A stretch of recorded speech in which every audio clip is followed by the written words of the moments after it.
അപ്പം അമ്മയ്ക്ക് മനസ്സിലായി ഇതാ കുറുമ്പൻ്റെ വേലയാണ്. അപ്പം ഈ കുറുമ്പനെ ഇങ്ങനെ വിട്ടാൽ പറ്റില്ലല്ലോ എന്ന് വെച്ചിട്ട് അമ്മ ഒരു വടിയൊക്കെ എടുത്തിട്ട് കണ്ണൻ്റെ അടുക്കിലേക്ക് വരും. അപ്പം കണ്ണൻ നോക്കുമ്പോൾ അമ്മ അടിക്കാൻ വരികയാണ്. കണ്ണൻ എന്ത് ചെയ്യും? കുഞ്ഞിക്കണ്ണൻ കുഞ്ഞിക്കാലൊക്കെ വെച്ചിട്ട് ഓടാൻ തുടങ്ങി. അപ്പോൾ യശോദാമ്മ പുറകെ ഓടാൻ തുടങ്ങി. പക്ഷേ കുഞ്ഞിക്കണ്ണനെ പിടികിട്ടു ഇല്ല. കുഞ്ഞിക്കണ്ണൻ അവിടെ എല്ലാമായിട്ട് അമ്മയെ ഓടിച്ചു. അവസാനം കണ്ണന് എന്നെ അമ്മ ക്ഷീണിക്കുന്നത് കണ്ട് കണ്ണന് എന്നെ വിഷമായി. ഇനി അമ്മയെ ഓടിക്കണ്ട. അവസാനം കണ്ണൻ പിടികൊടുത്തു. അപ്പോൾ യശോദാമ്മ ഇങ്ങോട്ട് പിടിച്ചുകൊണ്ട് വന്നിട്ട് യശോദാമ്മയ്ക്ക് കണ്ണൻ്റെ ചേഷ്ടകളും ആ പേടിയൊക്കെ കണ്ടിട്ട് ഉള്ളിൽ ചിരിയാണ് വരുന്നത്. പക്ഷെ അത് പുറമേ കാണിക്കാൻ പറ്റത്തില്ല. കണ്ണനെ ഒന്ന് പേടിപ്പിക്കണം. അവൻ്റെ കുറുമ്പുകൾ കൂടുന്നുണ്ട്. അതുകൊണ്ട് അവനെ ഒന്ന് പേടിപ്പിക്കണം.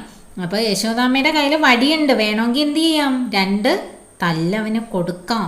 പക്ഷേ യശോദാമ്മയ്ക്ക് തല്ലി നോവിക്കാൻ ഇഷ്ടമില്ല കണ്ണനെ.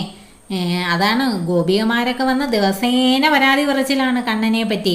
വീട്ടിലെ വെണ്ണ കഴിക്കില്ല. കണ്ണൻ എന്ത് ചെയ്യും? ചുറ്റുപാടുമുള്ള വീട്ടിലെ വെണ്ണകൾ പോയി കട്ട് തിന്നും. അപ്പം ഇങ്ങനെ പരാതികളൊക്കെ വന്നാലും യശോദാമ്മ മകനെ തല്ലിയിട്ടില്ല. അപ്പം ഓരോരുത്തരും വന്ന് പരാതി പറയുമ്പോൾ അവരുടെ പരാതി പരിഹരിച്ചു കൊടുക്കും. ഇപ്പം അവരുടെ കലം പൊട്ടിച്ചെങ്കിൽ അത്രയും കലം യശോദ കൊടുക്കും. ഇപ്പം അവരുടെ പാല് തട്ടിക്കളഞ്ഞെങ്കിൽ അത്രയും പാല് യശോദ കൊടുക്കും. അങ്ങനെ പരിഹരിക്കും. എന്നാലും കണ്ണനെ യശോദാമ്മ ഒരിക്കലും തല്ലത്തില്ല, നോവിക്കത്തില്ല. അപ്പോൾ യശോദാമ്മയ്ക്ക് അത്രയ്ക്ക് സ്നേഹമാണ് തൻ്റെ മകനോട്. പക്ഷേ ഈ ഒരു കുറുമ്പ് കണ്ണനെ ഒന്ന് പേടിപ്പിക്കണമല്ലോ എന്ന് കരുതിയിട്ടാണ് യശോദാമ്മ എന്ത് ചെയ്യുന്നത്? കണ്ണനെ പിടിച്ചുകൊണ്ട് വന്നിട്ട് പറയും, ഇന്ന് നിന്നെ ഞാൻ ഈ ഉരലിൽ കെട്ടിയിടും. എന്നിട്ട് നീ അവിടെ കിടക്ക്. നിൻ്റെ കുറുമ്പ് കുറച്ച് കൂടുന്നുണ്ട്.